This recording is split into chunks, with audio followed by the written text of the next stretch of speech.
भारत माता की। भारत माता की। भारत माता की।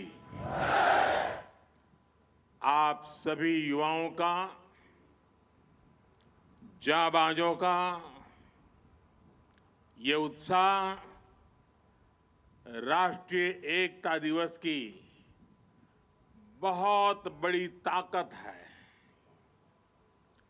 एक तरह से मेरे सामने लघु भारत, मिनी इंडिया का स्वरूप दिख रहा है। राज्य अलग है, भाषा अलग है, परंपरा अलग है, लेकिन यहां मौजूद हर व्यक्ति एकता की मजबूत डोर से जुड़ा हुआ है। मन के अनेक है, लेकिन माला एक है।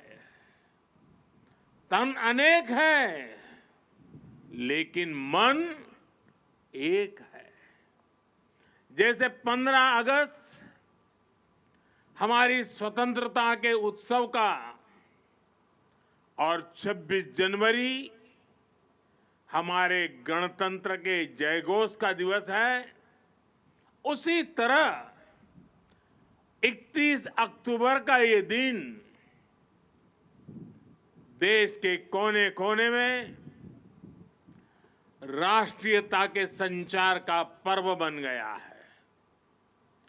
15 अगस्त को दिल्ली के लाल किले पर होने वाला आयोजन, 26 जनवरी को दिल्ली के कर्तव्य पथ पर परेड और 31 अक्टूबर को स्टैच्यू ऑफ यूनिटी के सानिध्य में मां नर्मदा के तट पर राष्ट्रीय एकता दिवस का ये मुख्य कार्यक्रम राष्ट्र उत्थान की त्रिशक्ति बन गए हैं।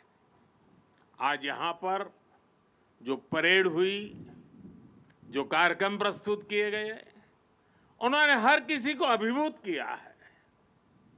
एकता नगर में आने वालों को सिर्फ इस भव्य प्रतिमा के ही दर्शन नहीं होते, उसे सरदार साहब के जीवन, उनके त्याग और एक भारत के निर्माण में उनके योगदान की झलक भी मिलती है। इस प्रतिमा के निर्माण गाथा में ही एक भारत श्रेष्ठ भारत की भावना का प्रतिबिंब है।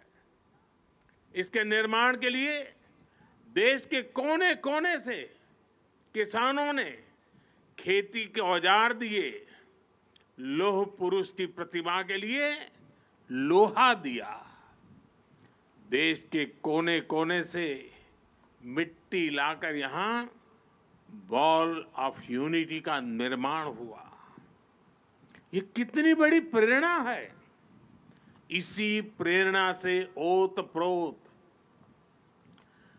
करोड़ों की संख्या में देशवासी इस आयोजन से जुड़े हुए हैं। लाखों लोग देश भर में रन फॉर यूनिटी में हिस्सा ले रहे हैं।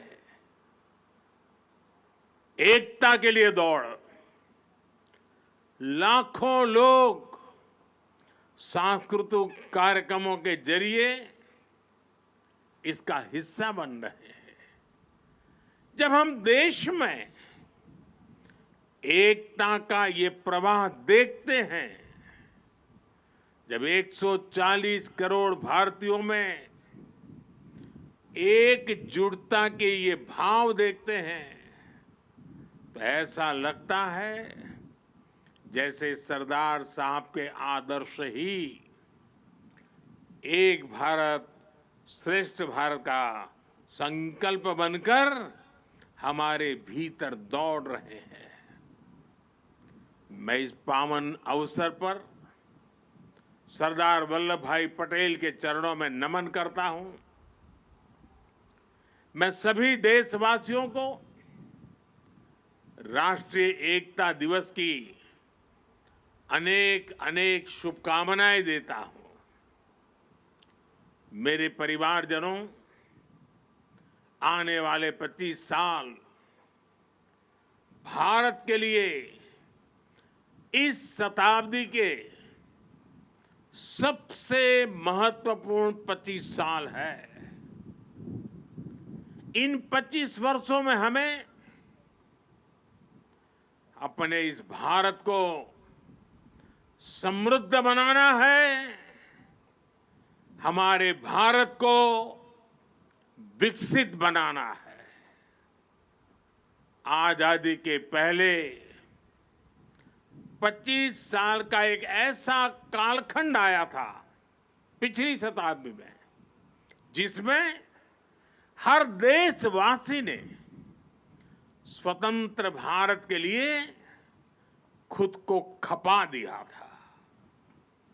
अब समृद्ध भारत के लिए वैसे ही अगले 25 वर्ष का अमृतकाल हमारे सामने आया है, अवसर बन के आया है। हमें सरदार पटेल की प्रेरणा से हर लक्ष्य को हासिल करना है। आज पूरी दुनिया भारत को देख रही है। आज भारत उपलब्धियों के नए शिखर पर है। G20 में भारत के सामर्थ्य को देखकर दुनिया हैरान हो गई है। हमें गर्व है कि हम विश्व के सबसे बड़े लोकतंत्र की साख को नई ऊंचाई पर ले जा रहे हैं। हमें गर्व है कि अनेक वैश्विक संकटों के बीच हमारी सीमाएं सुरक्षित है। हमें गर्व है कि अगले कुछ वर्षों में हम दुनिया की तीसरी सबसे बड़ी आर्थिक शक्ति बनने जा रहे हैं। हमें गर्व है कि आज भारत चांद पर वहां पहुंचा है जहां दुनिया का कोई देश नहीं पहुंच पाया। हमें गर्व है कि आज भारत तेजस फाइटर प्लेन से लेकर INS विक्रांत तक खुद बना रहा है।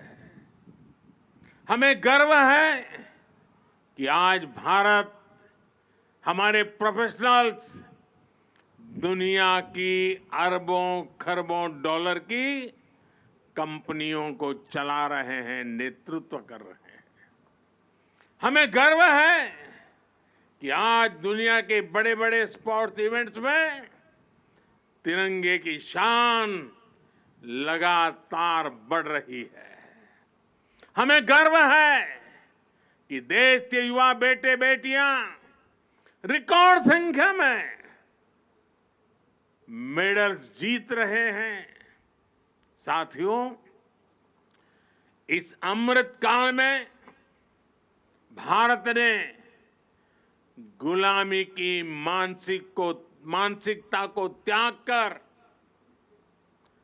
आगे बढ़ने का संकल्प लिया है। हम विकास भी कर रहे हैं और अपनी विरासत का संरक्षण भी कर रहे हैं। भारत ने अपनी नौसेना के ध्वज पर लगे गुलामी के निशान को हटा दिया है। गुलामी के दौर में बनाए गए जरूरी कानूनों को भी हटाया जा रहा है। आईपीसी की जगह भी भारतीय न्याय संहिता लाई जा रही है। इंडिया गेट पर जहां कभी विदेशी सत्ता के प्रतिनिधि की प्रतिमा थी, अब नेताजी सुभाष की प्रतिमा हमें प्रेरणा दे रही है। साथियों, आज ऐसा कोई लक्ष्य नहीं है जो भारत पा न सके, ऐसा कोई संकल्प नहीं है जो हम भारतवासी मिलकर सिद्ध ना कर सके। बीते 9 वर्षों में देश ने देखा है कि जब सबका प्रयास होता है तो असंभव कुछ भी नहीं होता है। किसने सोचा था कि कभी कश्मीर आर्टिकल 370 से मुक्त भी हो सकता है, लेकिन आज कश्मीर और देश के बीच आर्टिकल 370 की वो दीवार गिर चुकी है। सरदार साहब जहां भी होंगे सबसे ज्यादा प्रसन्नता अनुभव करते होंगे और हम सबको आशीर्वाद देते होंगे। आज कश्मीर के मेरे भाई बहन आतंकवाद के साए से बाहर आकर खुली हवा में सांस ले रहे हैं, देश के विकास में कदम से कदम मिलाकर चल रहे हैं। यहां जो मेरे एक तरफ सरदार सरोवर बांध है, वो भी 5-6 दशक से लटका हुआ था। सबके प्रयास से इस बांध का काम भी बीते कुछ ही वर्षों में पूरा हुआ है। साथियों, संकल्प से सिद्धि का एक बहुत बड़ा उदाहरण हमारा ये एकता नगर भी है। 10-15 वर्ष पहले किसी ने सोचा भी नहीं था कि केवड़िया इतना बदल जाएगा। आज एकता नगर की पहचान ग्लोबल ग्रीन सिटी के तौर पर हो रही है। यही वो शहर है जहां से दुनिया भर के देशों का ध्यान खींचने वाले मिशन लाइफ की शुरुआत हुई थी। जब भी मैं यहां आता हूं, इसका आकर्षण और बढ़ा हुआ दिखता हूं। रिवर राफ्टिंग, एकता क्रूज, एकता नर्सरी, एकता मॉल, आरोग्य वन, कैक्टस और बटरफ्लाई गार्डन, जंगल सफारी, मियावाकी फॉरेस्ट, मेज गार्डन, यहां पर्यटकों को बहुत आकर्षित कर रहे हैं। पिछले 6 महीने में ही यहां 1.5 लाख से ज्यादा पेड़ लगाए गए हैं। सोलर पावर जनरेशन में, सिटी गैस डिस्ट्रीब्यूशन में भी एकता नगर बहुत आगे चल रहा है। आज यहां एक स्पेशल हेरिटेज ट्रेन का एक नया आकर्षण भी जुड़ने जा रहा है। एकता नगर स्टेशन और अहमदाबाद के बीच चलने वाली इस ट्रेन में हमारी विरासत की झलक भी है और आधुनिक सुविधाएं भी है। इसके इंजन को स्टीम इंजन का लुक दिया गया है, लेकिन ये चलेगी बिजली से। एकता नगर में इको फ्रेंडली ट्रांसपोर्ट की व्यवस्था भी की गई है। अब यहां पर्यटकों को ई बस, ई गोल्फ कार्ट और ई साइकिल के साथ पब्लिक बाइक शेयरिंग सिस्टम की सुविधा भी मिलेगी। पिछले 5 वर्षों में 1.5 करोड़ से ज्यादा पर्यटक यहां आ चुके हैं और ये संख्या निरंतर बढ़ती जा रही है। इसका बहुत बड़ा लाभ यहां के हमारे आदिवासी भाई बहनों को हो रहा है। उन्हें रोजगार के नए साधन मिल रहे हैं। साथियों, आज पूरा विश्व भारत के संकल्प की दृढ़ता को, भारतवासियों के पौरुष और प्रखरता को, भारतीय जनशक्ति की जिजीविषा को आदर और विश्वास से देख रहा है। भारत की अविश्वसनीय, अतुलनीय यात्रा आज हर किसी के लिए प्रेरणा का केंद्र बन चुकी है। लेकिन मेरे प्यारे देशवासियों, हमें कुछ बातों को कभी भी भूलना नहीं है, उसको सदा सर्वदा याद भी रखना है।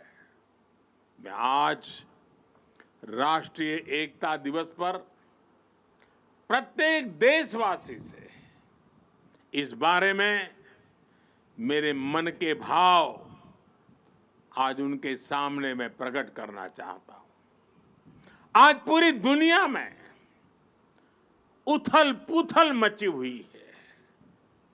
कोरोना के बाद से कई देशों की अर्थव्यवस्था की हालत चरमरा गई है, बहुत खराब है। बहुत सारे देश 30-40 सालों की सबसे ज्यादा महंगाई से आज जूझ रहे हैं। उन देशों में बेरोजगारी लगातार बढ़ रही है। ऐसी परिस्थिति में भी भारत दुनिया में अपना परचम लहरा रहा है। हम एक के बाद एक चुनौतियों को पार करते हुए लगातार आगे बढ़ रहे हैं। हमने नए रिकॉर्ड बनाए हैं। हमने नए पैमाने भी बनाए हैं। पिछले 9 साल में देश जिन नीतियों और निर्णयों के साथ आगे बढ़ा है, उसका प्रभाव भी आज जीवन के हर क्षेत्र में देख रहे हैं। भारत में गरीबी कम हो रही है। 5 वर्ष में 13.5 करोड़ से ज्यादा लोग गरीबी से बाहर आए हैं। हमें विश्वास मिला है कि हम देश से गरीबी को खत्म कर सकते हैं और हमें इसी दिशा में निरंतर आगे बढ़ते ही रहना है। और इसलिए प्रत्येक भारतवासी के लिए ये समय बहुत महत्वपूर्ण है। किसी को भी ऐसा कोई काम नहीं करना है जिससे देश की स्थिरता पर आंच आए। हमारे कदम भटकने से हम लक्ष्य से भी भटक जाएंगे। जिस परिश्रम से 140 करोड़ भारतीय देश को विकास के पथ पर लेकर आए हैं, वो कभी भी व्यर्थ नहीं होना चाहिए। हमें भविष्य को ध्यान में रखना है और अपने संकल्पों पर डटे रहना है। मेरे देशवासियों, देश के पहले गृह मंत्री होने के नाते सरदार पटेल देश की आंतरिक सुरक्षा को लेकर बहुत सख्त रहते थे। लोह पुरुष थे ना। पिछले 9 वर्षों से देश की आंतरिक सुरक्षा को कई मोर्चों से चुनौती मिलती रही है, लेकिन हमारे सुरक्षा बलों की दिन रात की मेहनत भी और उसकी वजह से देश के दुश्मन अपने मंसूबों में पहले की तरह कामयाब नहीं हो पा रहे हैं। लोग अब भी उस दौर को नहीं भूले हैं जब भीड़ भरी जगहों पर जाने से पहले मन शंका से भर जाता था। त्योहारों की भीड़, बाजार, पब्लिक प्लेस और जो भी आर्थिक गतिविधियों के केंद्र होते थे, उन्हें निशाना बनाकर देश के विकास को रोकने की साजिश होती थी। लोगों ने ब्लास्ट के बाद की तबाही देखी है, बम के धमाकों से हुई बर्बादी देखी है। उसके बाद जांच के नाम पर उस समय की सरकारों की सुस्ती भी देखी है। आपको, देश को उस दौर में वापस लौटने नहीं देना है। हमारे सामर्थ्य से उसे रोकते ही रहना है। जो लोग देश की एकता पर हमले कर रहे हैं, हम सभी देशवासियों को उन्हें जानना है, पहचानना है, समझना है और उनसे सतर्क भी रहना है। साथियों, देश की एकता के रास्ते में हमारी विकास यात्रा में सबसे बड़ी रुकावट है तुष्टीकरण की राजनीति। भारत के बीते कई दशक साक्षी हैं कि तुष्टीकरण करने वालों को आतंकवाद, उसकी भयानकता, उसकी विकरालता कभी दिखाई नहीं देता। तुष्टीकरण करने वालों को मानवता के दुश्मनों के साथ खड़े होने में संकोच नहीं हो रहा है। वो आतंकी गतिविधियों की जांच में कोताही करते हैं। वो देश विरोधी तत्व पर सख्ती करने से बचते हैं। तुष्टीकरण की सोच इतनी खतरनाक है कि वो आतंकियों को बचाने के लिए अदालत तक पहुंच जाती है। ऐसी सोच से किसी समाज का भला नहीं हो सकता। इससे कभी देश का भी भला नहीं हो सकता। एकता को खतरे में डालने वाली ऐसी सोच से हर पल, हर समय देश के हर कोने में हर देशवासी को सावधान रहना ही है। मेरे प्यारे देशवासियों, अभी देश में चुनाव का भी माहौल बना हुआ है।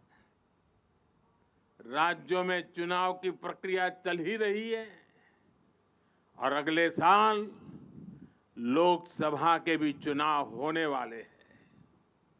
आपने देखा होगा कि देश में एक बहुत बड़ा पॉलिटिकल धड़ा ऐसा है जिसे सकारात्मक राजनीति का कोई तरीका नहीं दिख रहा।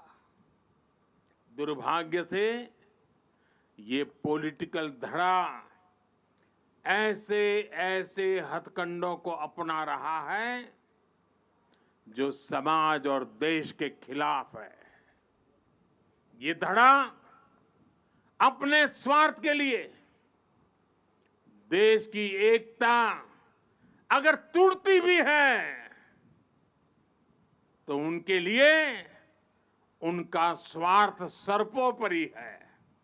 इसलिए इन चुनौतियों के बीच